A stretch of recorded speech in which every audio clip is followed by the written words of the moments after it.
Welcome to the Clinical File. I'm John Cordray, and I'm a licensed professional counselor, and this is my mental health analysis of the Stephen Paddock case. I'll be focusing on the main mental health and psychological indicators while providing the backstory. I don't just talk about the crimes, I talk about the psychology behind the crimes and the mysteries that captivate us. I look beyond the facts of the case to understand the why of the crime. My analysis is based on my speculations. It's not a diagnosis of anyone involved in this case. Can a person truly inherit a predisposition for violence, or is it a shadow of a notorious parent that eventually consumes the soul? How does a man with millions of dollars and no criminal record transform into the source of the deadliest mass shooting in American history without leaving a single note? Stephen Paddock lived a life that was a masterclass in compartmentalization. We often look for a sudden snap in these cases, but the reality is often a slow and methodical erosion of the human psyche. The psychological red flags were not screaming. They were whispering in the form of extreme secrecy and a transactional view of human life. I'll show you how a lifetime of emotional detachment and a declining sense of control created a perfect storm for tragedy. On the night of October 1st, 2017, the world changed in a matter of minutes as gunfire rained down on the Route 91 Harvest Festival in Las Vegas. Stephen Paddock was born in a family already marked by psychological instability and criminal infamy. His father, Benjamin Paddock, was a convicted bank robber who escaped from prison in 1960. The FBI placed the elder Paddock on the 10 most wanted list and described him as a diagnosed psychopath with suicidal tendencies. This is our first psychological indicator, which is the presence of a powerful absent parental figure who modeled antisocial behavior. As a clinician, I look at how a child processes the knowledge that their father is a wanted criminal. Even if Stephen did not have a regular relationship with him, the narrative of his father's notoriety likely planted a seed of curiosity about infamy. Did he grow up feeling like he was born bad, or was he trying to outrun a genetic shadow his entire life? By the age of 7, Stephen watched as the authorities took his father away, which is a moment that often creates deep-seated abandonment issues. Instead of showing outward signs of distress, Stephen became increasingly self-reliant and emotionally distant. In my personal observation, this is where the transactional lens begins to form. If the world is unpredictable and people can be removed from your life at any moment, you might start seeing relationships as assets rather than emotional connections. Could the silence of the perpetrator be the ultimate psychological power move against a society desperate for answers? As Stephen grew into adulthood, he pursued careers in accounting and real estate. These are fields that require extreme attention to detail and a high degree of order. For someone with an unstable family background, these professions often provide a sense of control that was missing in childhood. However, this need for control can become a double-edged sword when it manifests as a refusal to let anyone truly know the real person. Paddock was known to be a math guy, someone who saw the world in logic and probability rather than emotion. In clinical terms, this can be sometimes led to dehumanization of the self or others. If everything is just a number, then the moral weight of one's actions starts to dissipate. Is a high-functioning life a sign of stability, or is it simply a more sophisticated way to hide a growing internal void? Stephen spent years living between Florida, Texas, and Nevada, often managing apartment complexes. This choice of career allowed him to maintain a position of authority while keeping a residence at a distance. It is the perfect setup for a person who wants to observe others without being observed himself. We see a pattern here of a man who moved frequently, never staying long enough to form deep, lasting roots in a community.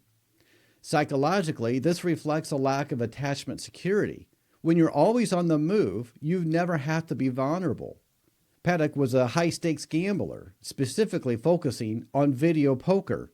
This choice of game is a psychological clue in itself. Video poker is a solitary pursuit that relies on mathematical algorithms and repetitive isolated behavior. It allows a person to be in a crowd but completely alone. Psychologically, this suggests a person who finds comfort in numbers and control rather than the messiness of human interaction. He was not just gambling for the thrill, but was gambling to maintain a sense of superiority over the system. He wanted to beat the house, which is a common trait in individuals with high narcissistic traits. His brother Eric described him as a man who was wealthy and successful. This success served as a functional mask for his growing nihilism. Nihilism is a belief that life is meaningless, and when a person with high intelligence adopts this view, it can become dangerous. Is it possible for a person to be so successful at hiding their internal collapse that even those closest to them see nothing? As the years progressed, Paddock began to distance himself even further from the standard social norms. He would stay up all night gambling and sleep all day with the curtains drawn. Stephen's relationship with Mary Lou Danley was often described as a stable but unusual. He treated her more like an employee or a companion than an emotional partner. He would buy her gifts and send her on trips, but there was a distinct lack of emotional intimacy reported. In my analysis, Paddock used his wealth as a tool for relational regulation. By providing financial security, he could maintain the relationship without having to provide emotional depth. This is a hallmark of a person who views human connection as a commodity. When a person stops seeing people as individuals and starts seeing them as roles, the barrier to violence becomes much lower. As he aged, Paddock began to experience a decline in his physical health and financial stability. For a man who spent his life obsessed with being the smartest person in the room, losing control over his body and his bank account was likely an existential threat. He complained to Danley about chemical imbalance that doctors could not fix. In psychological terms, this is often a projection of a deeper internal sense of brokenness. He felt like he was falling apart, and for a perfectionist, falling apart is unacceptable. When a person feels they are losing grip on their environment, they may seek to reassert control through a final dramatic act. Could the desire for a grand finale be a way to ensure he was never forgotten, much like his father? The planning phase for the October 1st event was staggeringly detailed and began at least a year in advance. He spent over a year stockpiling weapons and scouting different locations, including other music festivals. This level of sustained focus is rare in mass casualty events. Usually there is a triggering event that leads to a rapid escalation. But in Paddock's case, it was a slow, cold buildup. This indicates a predatory mindset rather than an affective or emotional one. He was not acting out of rage in the moment. He was executing a long-term strategy. From a mental health perspective, this suggests a profound level of detachment. He had completely separated his daily life from his destructive goals. How does a person maintain a normal conversation at dinner while knowing they have a cache of weapons in their hotel room? Between 2016 and 2017, Paddock purchased dozens of firearms, many of them rifles. He was seen at gun ranges, practicing and refining his setup. This rehearsal behavior is a critical psychological indicator. By practicing the act, the individual desensitizes themselves to violence that they are about to commit. It becomes a technical problem to be solved rather than a moral choice. For Paddock, the physics of the shooting, the distance, the elevation, the rate of fire were likely the only things on his mind. This cold technical focus is what made the event so devastatingly effective. The FBI's Behavioral Analysis Unit noted that Paddock had no single clear motive. However, they identified his intolerance of stimuli and his distress over aging as significant factors. In clinical terms, this looks like a severe case of narcissistic injury. If he could not be the wealthy, successful gambler anymore, He would be the man who controlled the fate of thousands. His planning was cold and methodical, involving the purchase of over 50 firearms in the year leading up to the attack. This is not a behavior of someone who snapped, but the behavior of someone who is completing a project. When a person views life as a game to be won, what happens when they decide the game is no longer worth playing? He viewed the concert goers not as people, but as targets in his calculated exercise. This lack of empathy is the hallmark of antisocial traits, often seen in those who view life as a game to be won or lost. He even went as far to send his girlfriend to the Philippines and wire her $100,000 before the event. While some might see this as a caring act, psychologically it can be seen as a clearing the board. He was tidying up his loose ends so he could focus entirely on his final objective. He wanted to ensure his legacy was one of destruction, but he also wanted to ensure he did not leave any unfinished business behind. What level of psychological detachment is required to plan a massacre while simultaneously securing the financial future of a loved one? During his stay at the hotel, Paddock requested a specific room overlooking the festival grounds. He interacted with hotel staff, ordering room service and appearing completely unremarkable. This ability to toggle between normal persona and a mass murderer is what clinicians call high-functioning sociopathy. He wasn't hearing voices. He wasn't visibly delusional. He was a man who had decided that the world owed him nothing, and he owed the world nothing in return.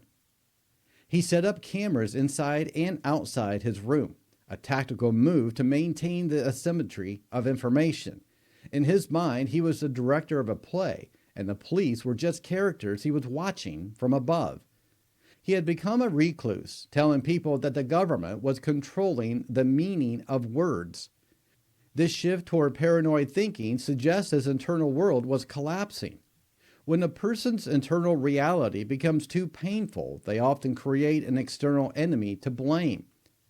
His brother noted that Stephen had no religious or political affiliation.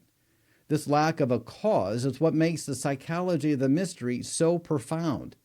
He wasn't trying to change the world. He was trying to end his part in it with a punctuation mark that could never be erased. The mystery of Stephen Paddock is not just about what he did, but about the silence he left behind.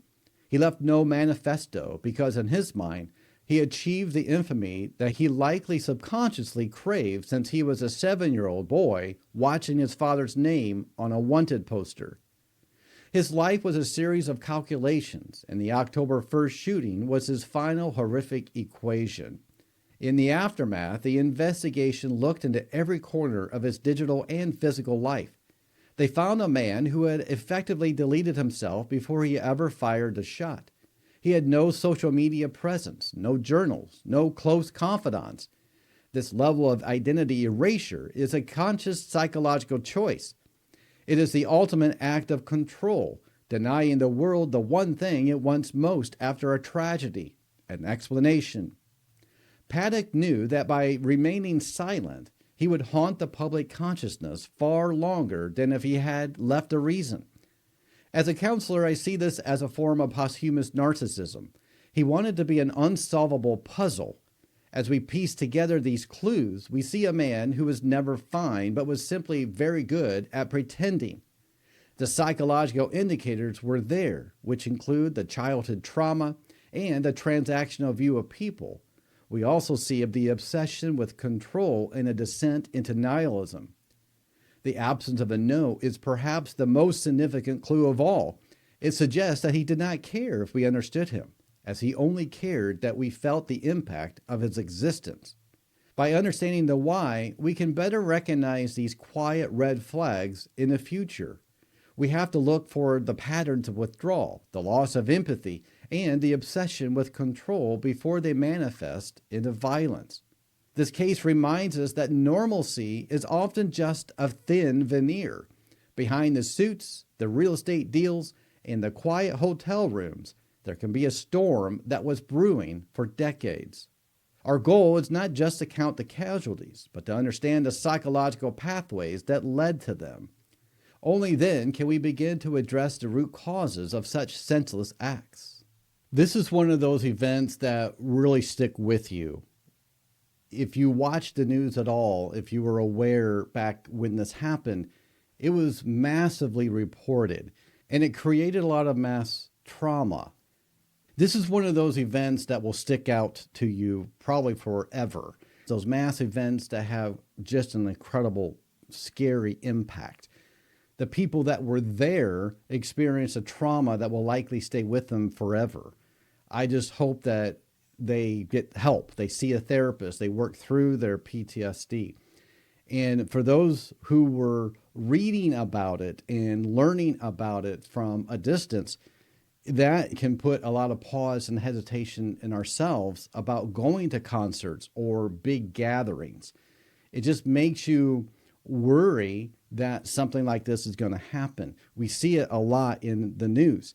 And the scary part is you don't know by looking at a person that they're going to commit this. People who knew Stephen thought he was just a normal guy. He kept to himself, maybe a recluse, but kept to himself, and he seemed to be wealthy. He was a businessman.